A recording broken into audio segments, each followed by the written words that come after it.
Support for this program is provided by the Foundation for Excellence in Louisiana Public Broadcasting.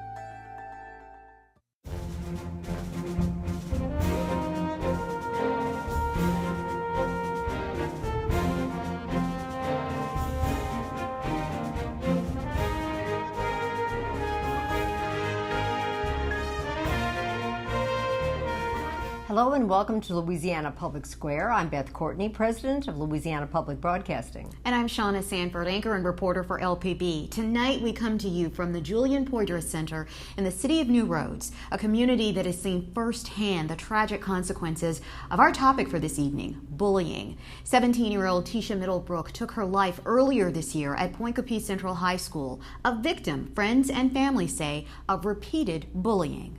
Unfortunately, Point Coupee Parish is not alone in this crisis. Two other recent high-profile suicides have been linked to bullying in Bossier and Calcasieu parishes. National statistics indicate 1 in 3 students are bullied during their school career, and 160,000 miss school at least one day each year to avoid their tormentors. Over the next hour, we'll be exploring what Louisiana is doing to address bullying in the state and how teachers, parents, and students can stand up to this aggressive behavior. Lynn Pauley of Lake Charles can't forget October 25, 2011. It was the night he discovered his daughter Hannah had done the unimaginable.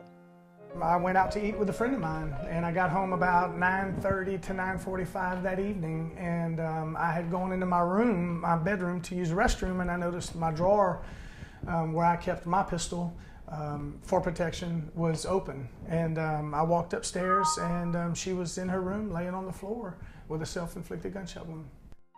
For the parents of Danielle Cox, the unthinkable happened May 20th, 2011, when the Parkway High School student took her own life in Bossier City. And on March 2nd, 2012, Tisa Middlebrook hanged herself from the football stands at Point Coupee Central High School. The families of all 3 girls maintained their teens were bullied by their fellow students. Pauley says of Hannah, I think the verbal abuse was just the final tack to push her over the edge. The sheriff's office here did an investigation, and in their investigation, they didn't find anything. But do I believe it was happening? Absolutely. In 2001, in response to the Columbine shooting incident carried out by 2 bullied students, Louisiana lawmakers passed legislation requiring schools under the jurisdiction of the Department of Ed to adopt written policies prohibiting bullying. The law created several loopholes, though, including exempting 6 parishes. In 2010, the legislature passed HB 1259, creating the crime of cyberbullying.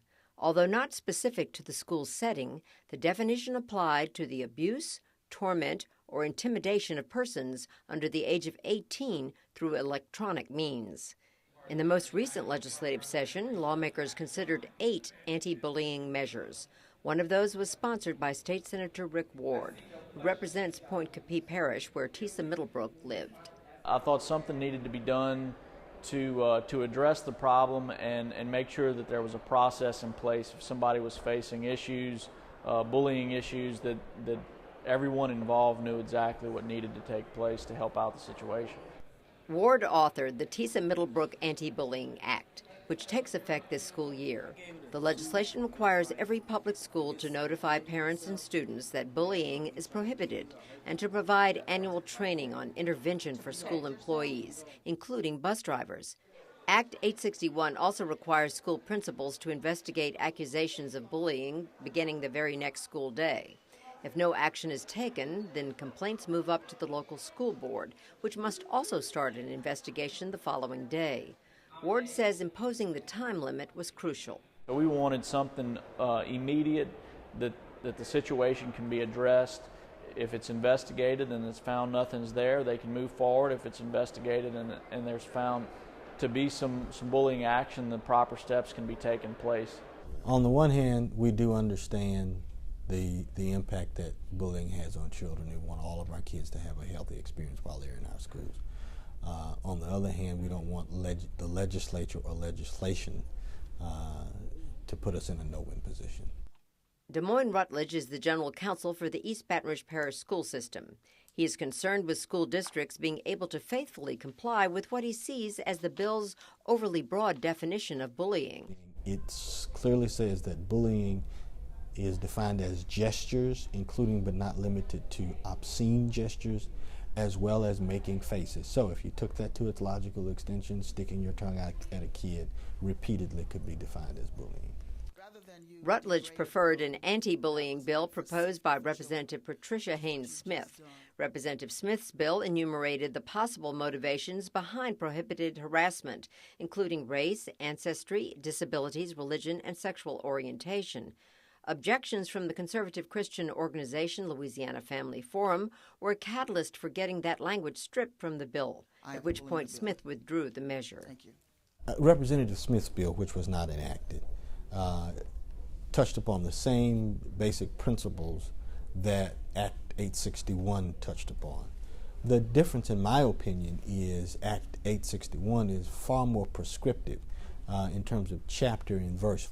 Criticism has also been raised about the requirement that school districts help move a victim of bullying to another school if problems persist, leaving the bully in place. Lynn Pauley says he tried that for Hannah, taking her out of Barb High School after her freshman year and enrolling her at St. Louis Catholic School. Unfortunately, the bullying followed her, whether it through other friends that were friends from St. Louis with children from Barb or vice versa. As schools prepare to use new tactics to deal with bullying, past victims of the aggressive behavior continue to fight their own battles. Danielle Cox's parents have filed a federal lawsuit against the Bossier Parish School District, charging wrongful death. The young man who allegedly text-bombed Danielle with more than 150 messages urging her to kill herself is awaiting trial for assisting in her suicide. Tisa Middlebrook's grandmother and aunt are suing Point Capee Central High and the charter organization that was running it, Advance Baton Rouge. Lynn Pauley has chosen a different route. He travels to high schools telling Hannah's story. He says it's important for victims to understand what really motivates bullies. You know, they want to see them frown, they want to see them crying, they want to see the hurt, because they are truly the ones that are the ones hurting, is the bully, and they're trying to, inflict their pain upon someone else. Pauley also has a message for the bullies themselves. And what I try to tell the ones who are bullies is, you don't know what's going on in somebody's life. So who are you to possibly be the one to push them over the edge? Why don't you be that person who can make the difference in someone's life?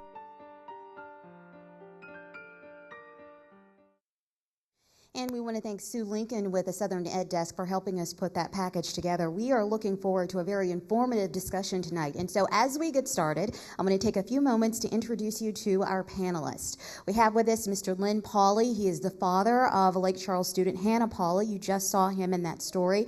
Her suicide was linked to bullying. He has established the Hannah Pauley Foundation to assist children in getting counseling to avoid further tragedies.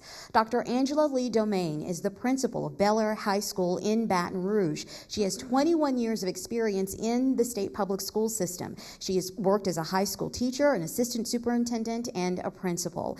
Senator Rick Ward is a Democrat from Port Allen. He successfully sponsored the Tisha Middlebrook Anti-Bullying Act during the 2012 legislative session. Daniel Bangel is a self-admitted former bully who has become an anti-bullying advocate. He is a nationally recognized motivational speaker, and he takes his message to schools and to community outreach events. And Dr. Donald Hoppy is a clinical psychologist who has been in practice for 30 years. He's given numerous presentations on bullying prevention to both state and national groups. Welcome, all of you. It is wonderful to have you here tonight. And so before we go to our audience, I want to begin with a few brief comments from each of you. Mr. Pauley, I will start with you. We saw your story there. You shared it, the story of your daughter. Did you have any idea of just how tormented she was? I really didn't. She obviously wore such a great mask. I think that so many kids are scared nowadays to show that fear, because they're going to get just tormented even that much more. Or if they do say something and nothing's taken place, then they're going to get bullied that much more. So I think they just try to hold it in more, and then they're walking time bombs. And honestly, I never saw it. You never saw it coming? No, ma'am. There was a smile on that little girl's face every day of her life, whether she was in trouble with me or not. You just never saw it at all. Dr. Domain, I'd like to ask you, you have lots of years of experience in the school system.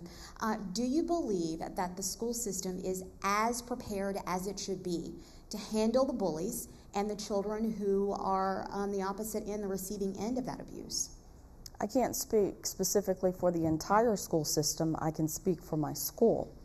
With the policies and practices that we have had in place, what is in the current legislation simply codifies what many of us have already done. And so we have had additional resources in our schools for many years now to promote positive behavior. There are systems in place that provide tiered interventions for students who are in need. Many of our schools have social resources available to them there at the school site. Are these resources exhaustive? No. I don't know that we ever will have everything that we need to meet every need of every child, but can we be effective if we use what we have wisely? Yes. You mentioned that legislation, and that legislation was crafted by you, Senator Ward. Tell me, it has reached epidemic proportions, it seems. Is it getting worse, or are we just more aware of it? I think it's getting worse in the sense that years back, before cell phones, text messages, Facebook, Twitter, when they went home at the end of the day, that was the end of it. Now it continues 24 hours a day, whether it be the text bomb that was talked about in the previous video, or Facebook or Twitter. It never stops. It's a continual thing, and so it's more difficult on the children because they feel like they can't ever escape that particular, whatever it may be, whatever the bullying may be. Well, sitting next to you is a gentleman who says that he is a reformed bully. Mr. Bangel, why did you do it? In high school, again, I don't think that at the time it was nationally recognized as bullying. I mean, it was definitely hard to determine bullying in high school because we both going through a lot of adolescent ages where we are going through puberty, and just going through that particular life, you're gonna see some kids gesture to other kids, you know. And again, it's such an epidemic now that it's now nationally recognized as. Of course, you see a lot of suicidal attempts and people actually taking their lives from it. But then, when I was in high school, it wasn't something that I, initially tried to do. And I don't think the intent was there in high school during the time that I came about. But now that we are definitely seeing it, something that we're actually looking into. So we definitely know a lot more about it now than we did in years past. Dr. Hoppy, what can you tell us about what happens to these bullies as they grow up and become adults? Bullies don't stop being bullies. Without an intervention, bullies continue to bully. Kids who bully become adults who bully. They bully at work. Excuse me. They bully their spouses. They bully their children. They beget other bullies. There's also some very startling statistics which suggest that 40 to 60% of bullies who are unchecked will have run-ins with the law by the time they're in their mid-20s. That is very startling, and I know that we have an audience here that is very eager to get in on the conversation, and so we're going to go to Beth Courtney. Beth.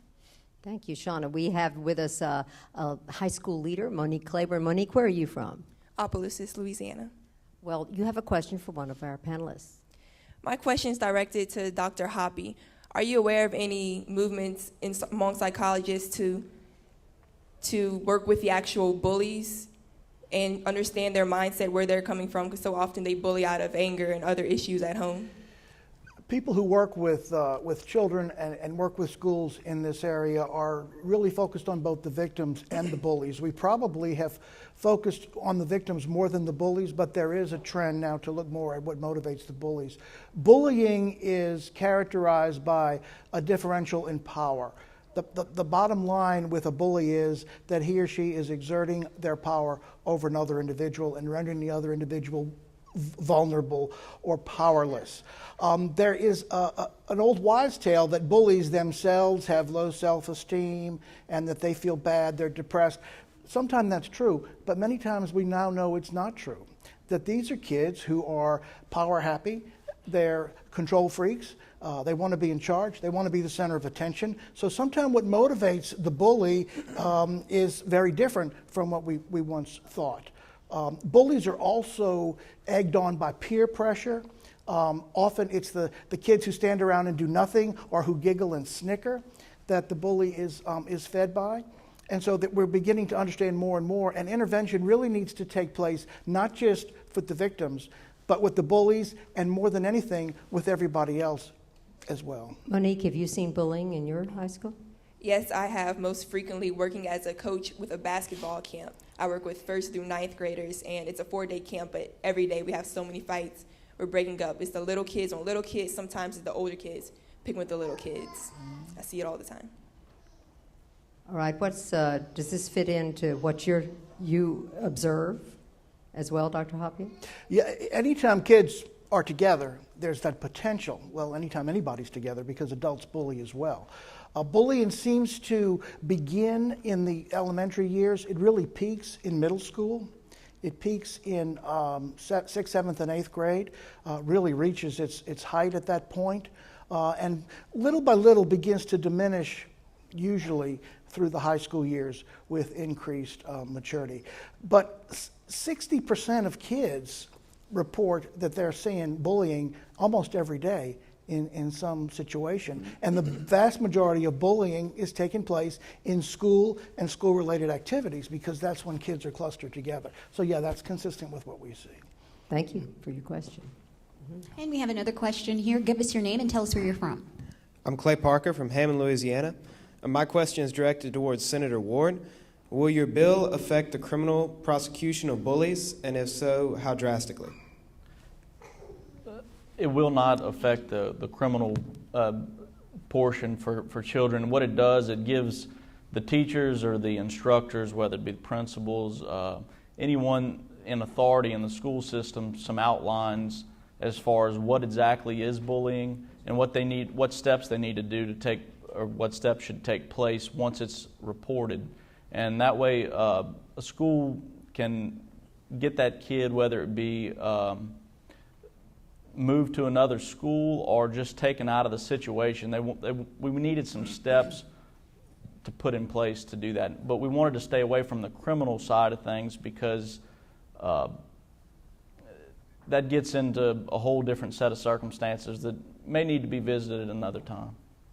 I want to ask you, at the time that you brought this bill forward, there was already an anti-bullying law on the books. Why was this necessary? I think this just went a little deeper. It gave a better definition, a more specific definition of bullying. What was on the books, and I'm not sure, you may be referring to the cyberbullying bill, but it wasn't specific enough. That was the complaints that we were getting, or that I was getting, was that the school systems didn't necessarily react in a timely manner. Not all school systems, but in some of the instances that were seen, that was some of the complaints. And so we wanted to address that and give everyone involved appropriate action that they could take.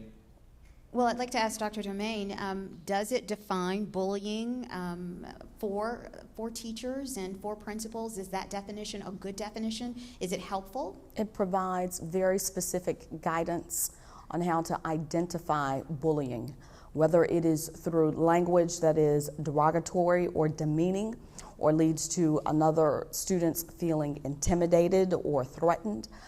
It also contains language related to gestures that may be perceived as threatening. So it's very illustrative in describing what bullying what it looks like. And prior to that, you didn't have that.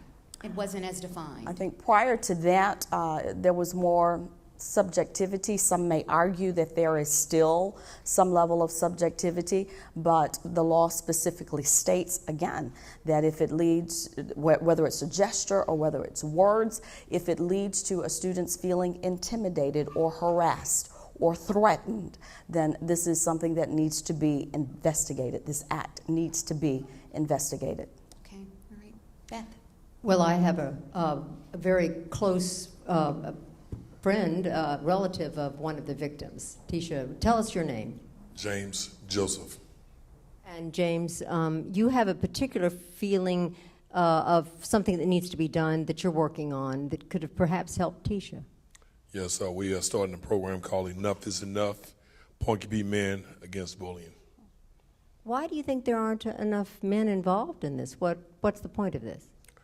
Well, in the school system, I know Ms. Domain, there's not a lot of men in the school system. There's a lot of females. I don't have anything against females, but I think in the educational high school area, they need more men in the school system. So we're going to start patrolling some of these schools and just going around, just talking to these guys to see what's going on. We're not being a policeman or anything like that. We're just going into schools just to talk and see what's going on in these inner city kids' life. So perhaps do you have a question for one of our panelists? Yes, I do. You guys have all types of laws against fighting in school, stealing, bringing guns, and all this other stuff in schools, which I respect that. I don't understand why this guy had to move his daughter to another school because of someone bullying her the whole time. Why are we running? These guys are in schools now, and they're making threats, and there's nothing being done. I mean, you suspend someone for fighting. Why can't you suspend somebody for bullying someone? I think the laws are there, but they're not exactly what they need to be there for. If somebody is being bullied and they go to the principal and tell them, look, I'm tired and this guy is constantly harassing me, something needs to be done on the spot. Maybe suspend them for 3 days. Get their parents involved. We got to start doing stuff now, not later.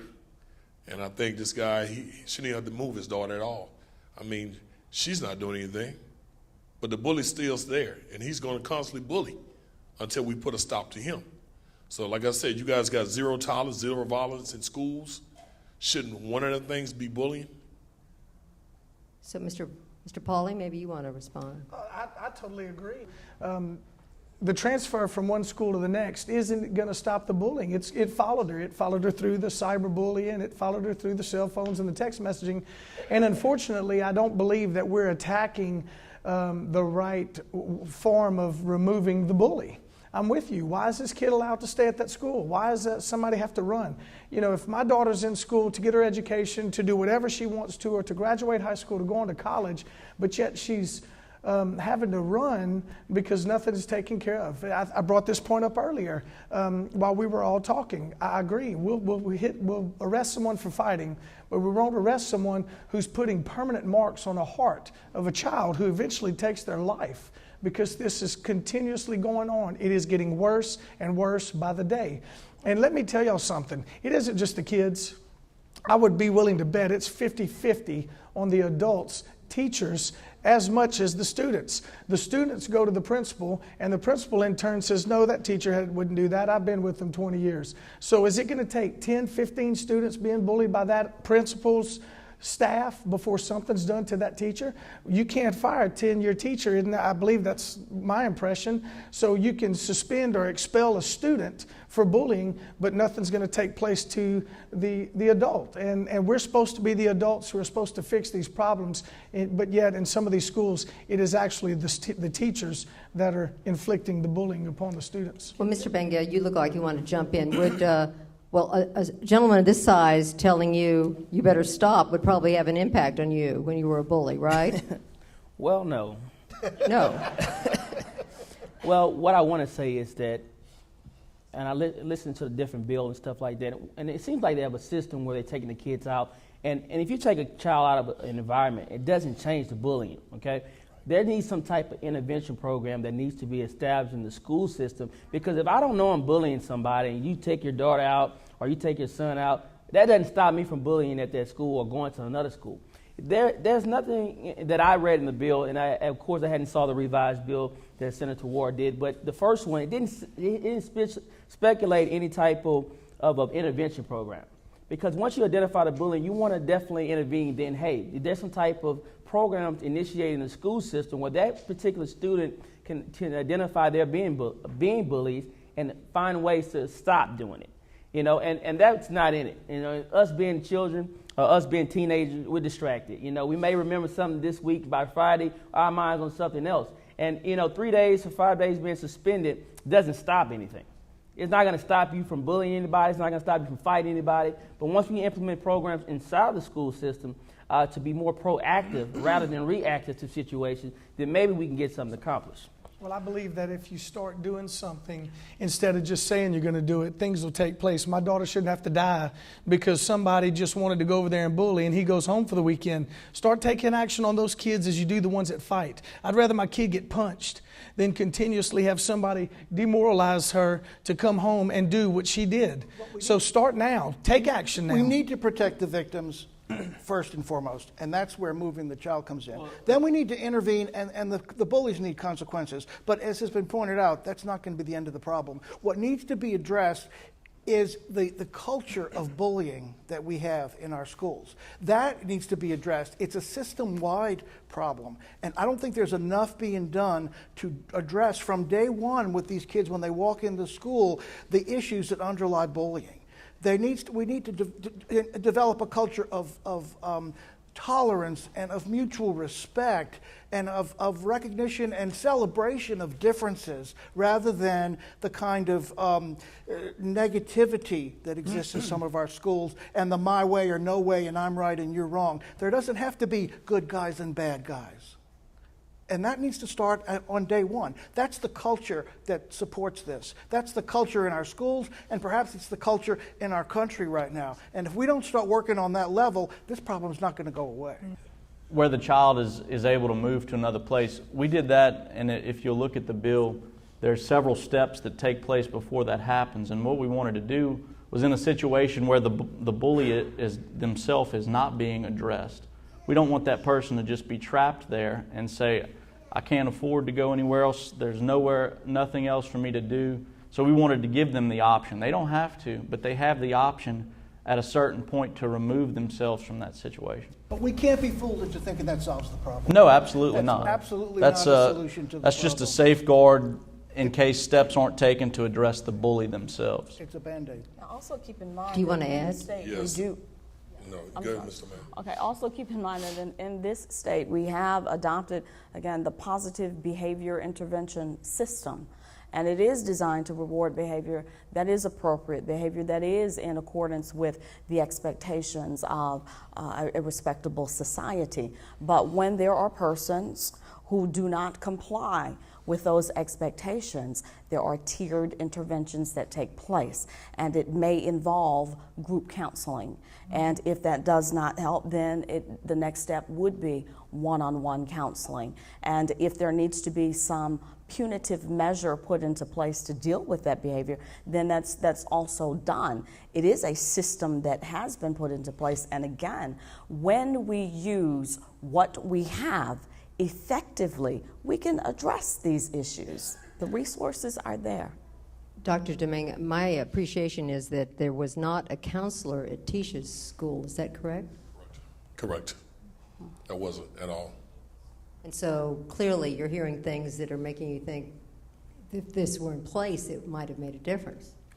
Well, it might have made a difference, but like the gentleman said, he said about bullying continuously in the schools. But here my thing is, once again, if a person fights somebody, you suspend them, and they're gone for 3, 4, 5 days. I think that'll get the message, but you don't send them home so they can have a vacation. I think you need to put them into another situation where they're not in school, but you're teaching them how not to do the things that they're doing in the school. Then, if they do it again, you do it again. But then after the third time, there should be some type of situation that you need to put them in to make them understand what they're doing is wrong. And I think that if we continue to pamper these kids and tell them that, yeah, you know, it's all right to continue to do the stuff that you do, guess what? We're going to have kids continue to do suicidal things like this young lady did and like my cousin did. I think you guys need to be aware of these bullies who continue to do the things they do, because guess what? If you constantly allowing them to do it, they're going to do it. So it's got to be some type of stipulation that we got to set to let these bullies know that, hey, we mean business. Thank you. We were saying, though, there was no counselor. That's a deplorable situation, is it not, in a school? I want to just point out, I think in Senator Ward's bill, I think that he has a process on the bullying. I don't think that what you're saying is that you want the intervention as well as you want to see some consequences behind the bullying. Well, you know, and some of the things that I've seen, that some of it's subjective. If the teacher doesn't identify it, and again, you know, talk with the principal, they don't have all the necessary materials now, but whatever they have, they're working towards it, because it's a very sensitive topic, okay? The reason why we're talking about it now, because it's bigger than what it used to be in previous years. And so now it's become an epidemic where it's so sensitive, even the bill is sensitive. So even the bill's going to have some type of loopholes that we're going to identify, because it's a subjective type of thing. You have to actually be trained to identify what the bullying is in order to identify if it is or not. And once the intervention process takes place, then those bullies that are being identified as that are able to actually go to these particular training classes, as such as the psychologist was saying, then we'll be able to have some effective results from it. But right now, it's a very sensitive thing. And we're implementing things right now so that in the long term that it can be something that we can grab onto, where it won't be such a national. If I may, and I hope I'm not out of line by saying this, but how much longer are we going to be sensitive, and how many more kids have to lose their lives before something truly takes place? I'm tired of talk. Okay, I've lost my 14-year-old daughter. I don't want another parent in this room to lose another child. And I agree with what you're saying. You know, we have to be very careful with the law. But how much more and how many have to lose their lives before we truly take a step in this world? It isn't just Louisiana, guys. It's just not Point Coupé Parish or whatever. You know, I'm very tired with talk. Let's get it. Let's walk. We will put a kid in jail for punching another child. And let me tell you something. You know, you talk about a fine line of bullying or not bullying, but when you got a child that is consistently going to the principal for the same thing over and over and over, and nothing is taking place, you have a problem with that principal, in my opinion. Why can't we remove the principal? If you won't remove the child, remove the problem that won't remove the problem. And I'm sorry, but I'm one of those parents that lost my child. And so I'm tired of the talk. And I appreciate what Senator's done, and I appreciate what you're doing here. But none of you sitting on this panel have been in my shoes. You can't replace my daughter. And it's time to get rid of the problem. I don't care if you're black, white, we all do it. It's time to take a stand. And dang it, if nobody else is going to, it's time for the parents. Put together something. Put together another package. I really do appreciate what he's done, but that's not going to bring my daughter back. And I don't want another parent to walk in my shoes. And I'd like to follow up on what you just said there just a moment ago. I got a chance to sit in on the committee hearings, not on your bill, Senator Ward, but there was another bill, anti-bullying bill, that did not make it through the legislative session. But there were many students there who testified that they, in fact, had been bullied and that they had reported it many times over, and nothing was done. How is that addressed in your bill? And as an educator, Dr. Domain, is this something that you see? And how do you address that? I'll start with you, Senator Ward. Well, that's what we tried to address with removing the child at the parent's request. If after repeated request for an investigation to be done, if nothing has taken place, instead of the child being stuck there, give them a way out, or give them a way to remove themselves from the bad situation. But does that address the problem of a teacher not doing anything, or a principal not doing anything, or an administrator not taking action? They'll be held accountable as well, but while they are being held accountable, we didn't want that person to continue to go through what they were going through. Mm-hmm. Yeah, but then I mean, you don't want to have mass exodus there. I mean, you know, so how do you deal with that? I mean, what's in process to help these teachers and administrators learn how to better handle these situations? They're going to partake in, I guess, 2 days. I think it's 2 full days, or I don't remember it because it's been a while now. But it's a certain amount of time, significant amount of time of training to identify the actions that could be considered bullying, and what steps they need to take. So it's more training that needs to take place. That's the start, and maybe there's something that we need to visit more in the future to tighten that area up. But we just, we wanted to give them the ability to learn, or the opportunity to learn what truly is bullying, the steps they need to take if they see it happen, and then if none of those steps are taken, give the child an opportunity to move on. Dr. Domain, do you see this as a real problem? Anytime a child raises a concern and it is not addressed, yes, that's a problem. I can only surmise what's the cause of inaction.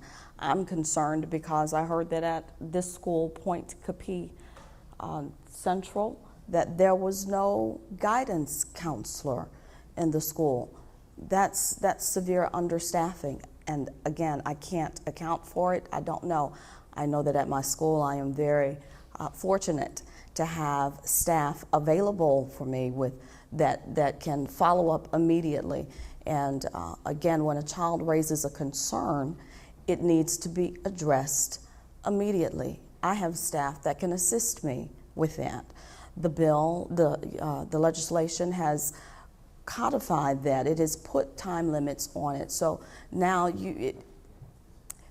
while we are consumed with many things during the day as educators, as principals, as administrators, and so forth, there is now, I believe, a sense of urgency. You have to respond. Mm-hmm. And so it's going to call for some reshifting of some activities. There may be some appointments we can't take that day because now you have an accusation that has to be investigated. Immediately, right? Immediately. That's in the bill, that it does have to be addressed that is in immediately. The bill. And this is called the Tisha Middlebrook Anti-Bullying Act. She attended a charter school, but your bill exempts charter schools, right? I guess inadvertently it would exempt, it directly goes towards public schools. And I believe that was done, if you attend a private school or a charter school, you already have the option to go and do something else. So it's much harder to regulate the private sector than it is the public. So we had to start somewhere, and that was our thought process. Okay, we have a question from this gentleman. Give me your name and tell us where you're from. Reverend George Molex III from Morganza, Louisiana. My question is for the psychologist. What contingencies and safeguard from research can be implemented to curtail bullying beyond the school grounds? The real issue is not the victim. The real issue is not the bully. The issue is everybody else. We need to educate everybody else. That's where the power lies. The strength, the power behind an anti-bullying effort is in the silent majority. It's everybody else. We need to teach these kids tolerance and respect. We need to teach them about diversity. They need to learn to accept one another. We need to educate these children from the first day they walk into preschool on up. That's the way we're going to solve this problem in the schools, and that's the way we're going to solve the problem in society. It's a systemic problem. It's not one kid calling another kid a name. That's a symptom of the problem. The problem is systemic. We have got to do more diversity education. We have got to develop a culture of acceptance and tolerance. We are a melting pot in our society. We need to embrace that and celebrate that. And that's not happening. In fact, we're moving in the other direction. And that's what's causing this become such a great problem. Dr. Domingue, we spoke earlier, and everyone is always putting the school in charge of the child's fate. And they exist in a world full of violent media and games where they can kill at will for 5 hours with a joystick. What is a student like who comes to your school now? Students who come from backgrounds where violence is the norm, lack of care and respect for others is the norm, don't really know what is appropriate interaction with others. And it causes us to have to teach things that I believe in the past were just great American values, to respect one another, to keep your hands to yourself, to not say anything to anyone else that you wouldn't want said to yourself. We have to teach these things now.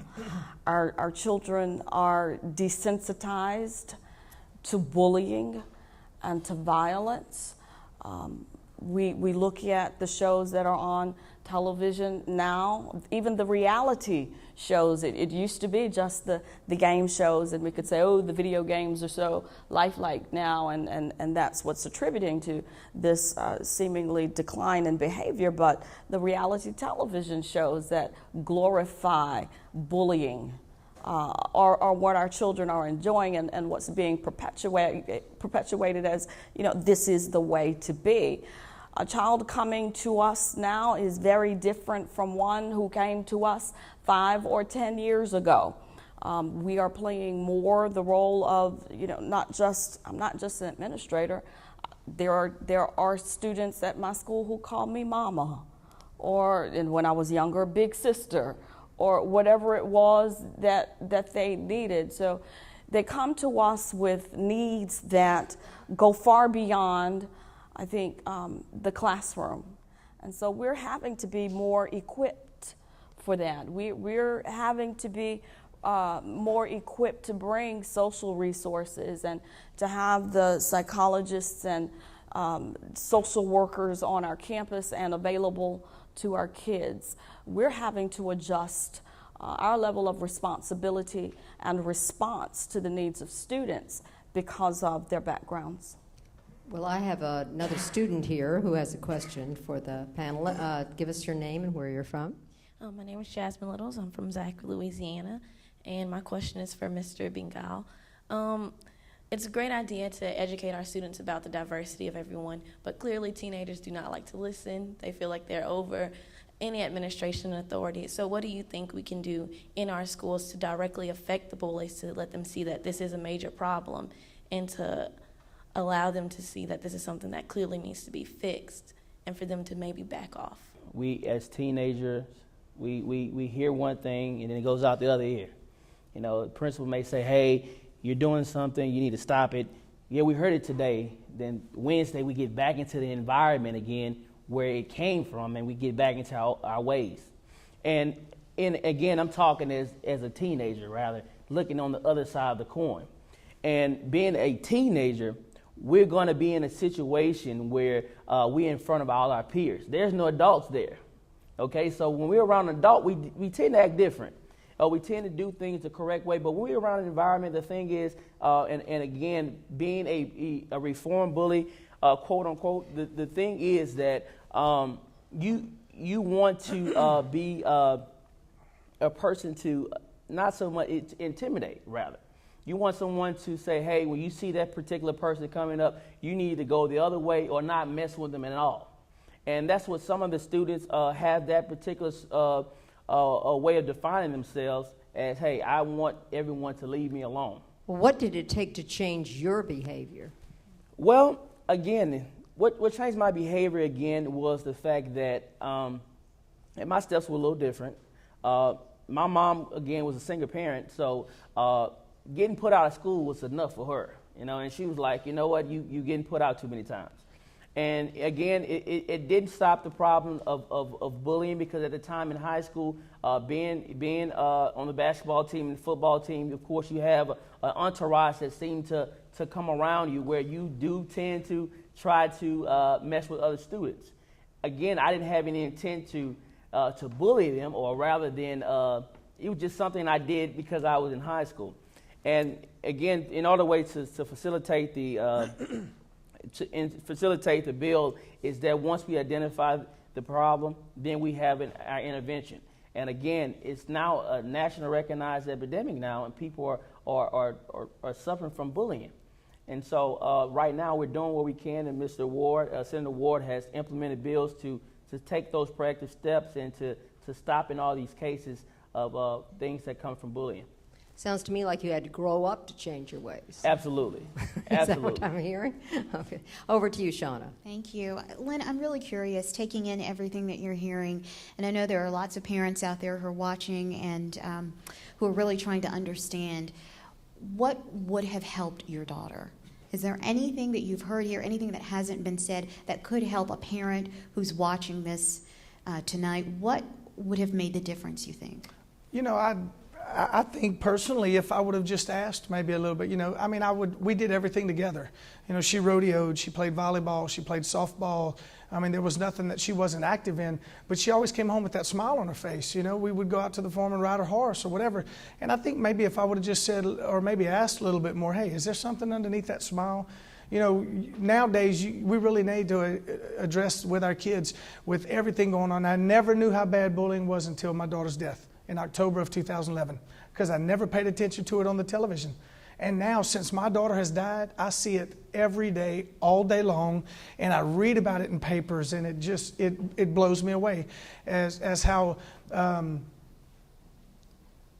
ignorant we are to the television, that what's really taking place until it happens to you, till it really hits home. And unfortunately for my daughter, through the volleyball at her school is whenever I really noticed it started. She was playing in front of some senior kids or junior kids, and it was the parents. And unfortunately, I'm one that's going to step up, and I'll tell you exactly how I feel. And I did ask a few parents, and it's not Hannah. It's just, we don't feel the coaches. Well, then why are you directing this at my child? Go to the coach. But they don't have the guts to do that. They're going to take this out on the children. And so what do I think could help it? And again, I'm going to go back to what this gentleman said. I'm not attacking him, but, we go back to we need to define Come on, guys and ladies. You know what bullying is. If it's just one little old word here and there that friends may do upon each other, that's fine. But 100 text messages to this girl that hung herself or killed herself, really?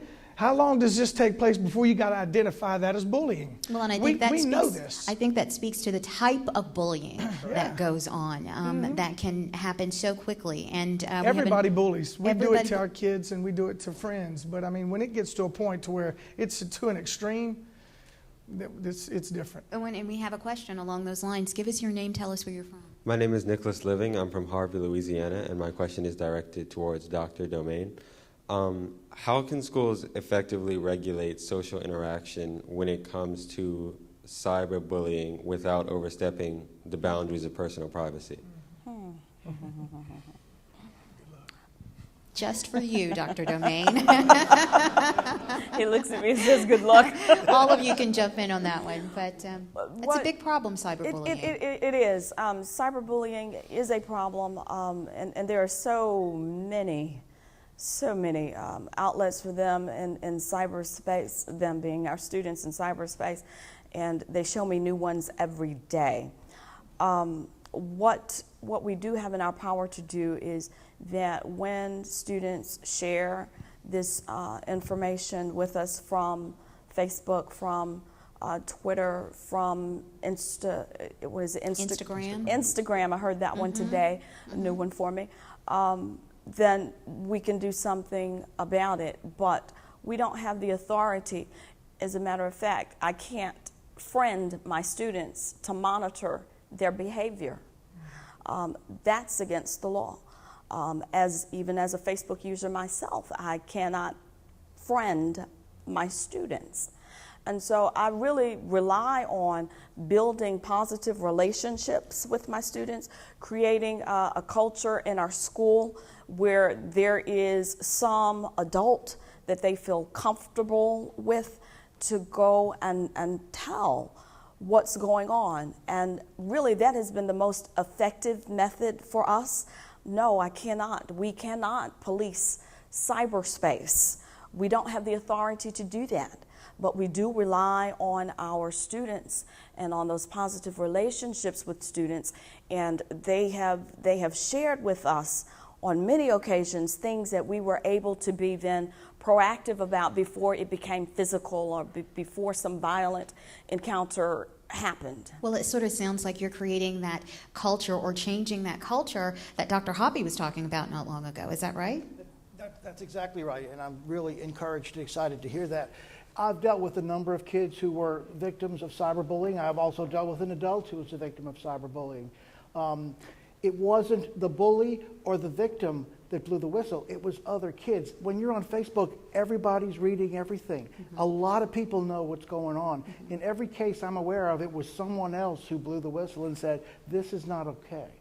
This is not okay. And that comes from developing that social milieu, that culture that says we're going to take care of each other, we're not going to put each other down. All right, thank you. Great question. Beth? You know, you go back to what the senator said earlier. You know, when we were younger, you could get away from it. You know, I know when I was in school, I was one of those that bullied, you know, but you didn't really know that you were at the time. You were picking. You just thought it was a joke. And these kids, we could go home and be away. But nowadays, cyberbullying is like a billboard on the side of the interstate for everybody to read. And I try to tell my kids, before you do something on Facebook, think about how it would affect you. When you hit enter, you can't take it back. You know, and it's shame on the kids, but, you know, Facebook and Twitter is becoming horrible.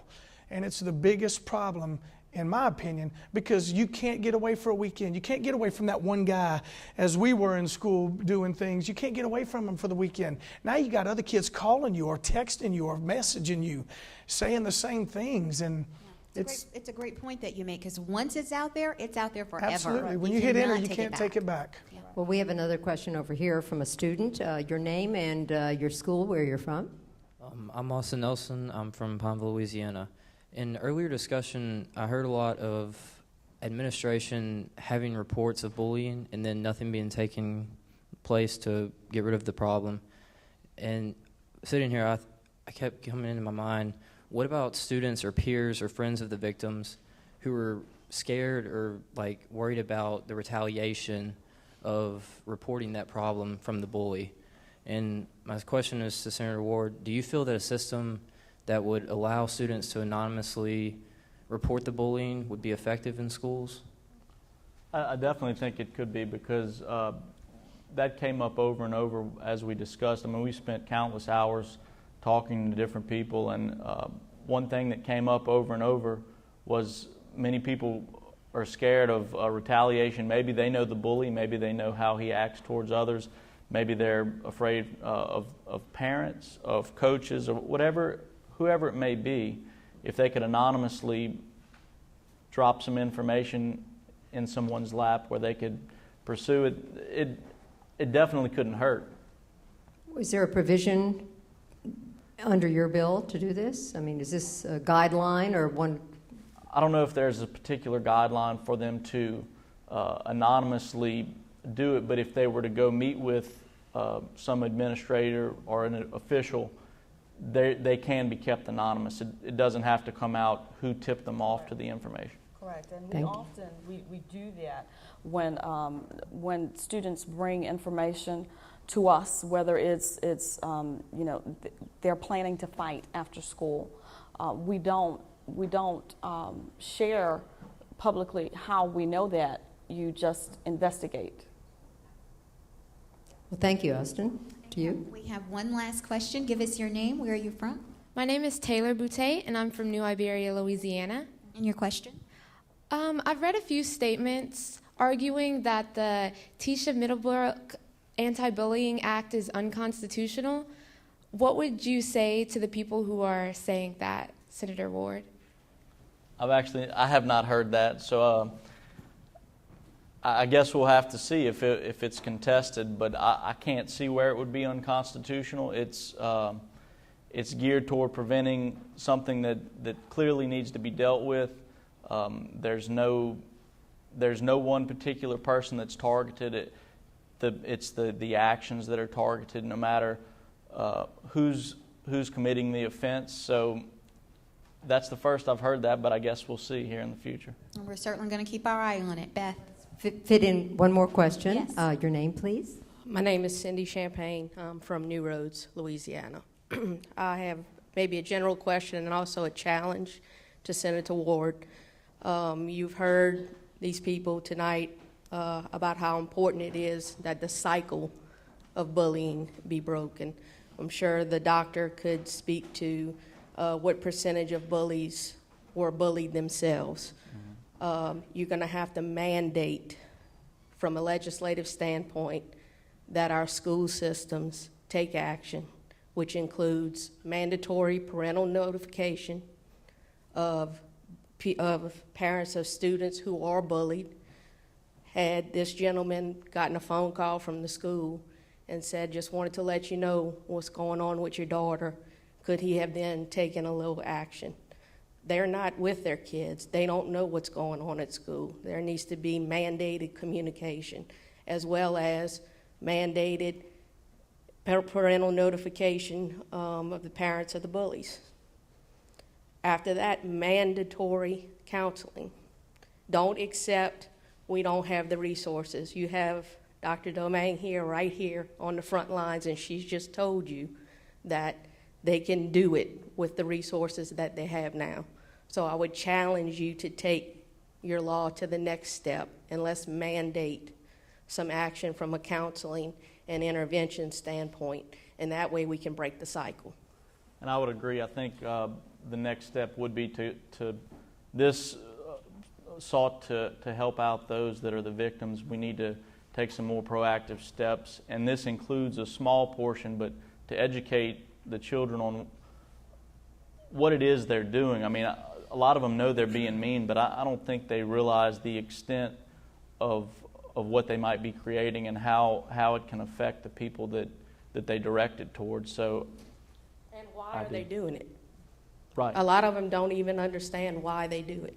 No. And if they don't understand why, they cannot correct the problem. Exactly. Well, thank you so much for your heartfelt question and for all the comments we've had this evening from the audience. This has been just the beginning steps, as I appreciate what you're saying, Senator. We thank you all for being here, and we certainly thank you all for joining us on Louisiana Public Square. We want to thank Mr. Pauley, Dr. Domingue, Senator Ward, Mr. Bangel, and Dr. Hoppy for sharing their expertise on tonight's topic. And we encourage you all to visit us at our website at lpb.org/public square. While you're there, take this month's survey, explore bullying prevention resources for parents, students, and administrators, and comment on tonight's show. We'd love to hear from you. And we'd also like to offer our special thanks to the community of New Roads for their hospitality, and especially the Point Capee Historical Society for supplying this wonderful venue. And Shauna, and for all of us at Louisiana Public Broadcasting, thank you. Good evening.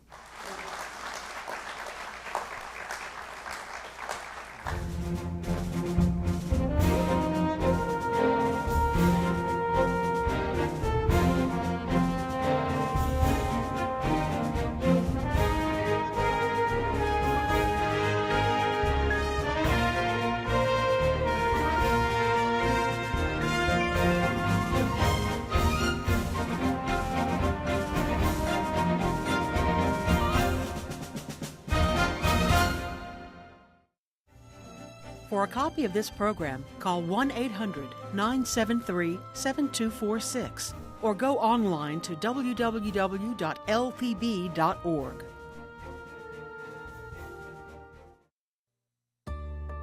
Support for this program is provided by the Foundation for Excellence in Louisiana Public Broadcasting.